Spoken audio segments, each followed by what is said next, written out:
On June 6, 1944, the greatest invasion in history commenced. American, British, and Canadian airborne and ground infantry units crossed the English Channel and attacked Normandy, France. Among those who assaulted the beaches were 34 young men from the small Virginia town of Bedford. After 20 months of arduous training, their company of 200 men was chosen from among the 15,000 GIs in the 29th Infantry Division to spearhead the attack at Omaha Beach. By the end of D-Day, 19 of the company's 34 Bedford boys were dead.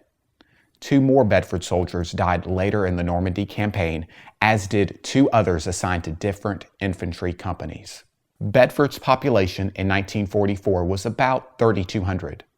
Proportionally, this community suffered the nation's severest D-Day losses. Recognizing Bedford as representative of all American communities whose citizen soldiers participated in the D-Day invasion, Congress chose Bedford as the location for the National D-Day Memorial. Well, the idea originally came from a D-Day veteran himself who retired from his job and wanted to go somewhere to commemorate or remember those that he lost during the invasion. He was really disappointed that there seemed to be nothing in the country that really was dedicated to the D-Day invasion, the Normandy invasion. But what was amazing about him is that he never gave up on this idea. Many people told him that it would never come to fruition, that people didn't want to remember, and he refused to believe that. And years later, we have the National D-Day Memorial, which was officially dedicated on June 6 of 2001 by President George W. Bush.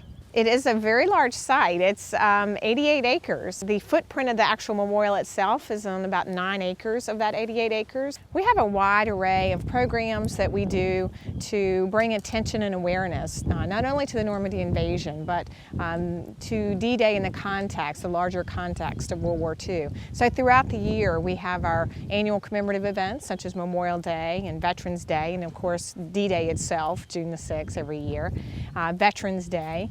And then we do a number of other events throughout the year to, again, highlight those contributions and sacrifices by those from the greatest generation. We have family day events. We have day camps for kids. We do a lot of school programs for children as well, where they come through and they learn about the sacrifices that were made on the home front. They get to feel the equipment the soldiers carried. They get to tour the memorial and meet veterans.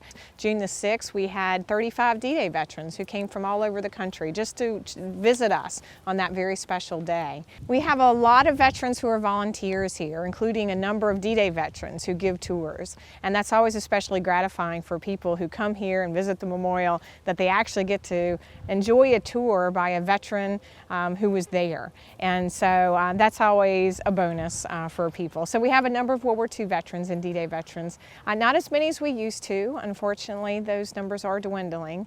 And I think that's why it's more important than ever for us to make sure we preserve their stories and preserve the lessons and the legacy of D-Day and World War II for that next generation.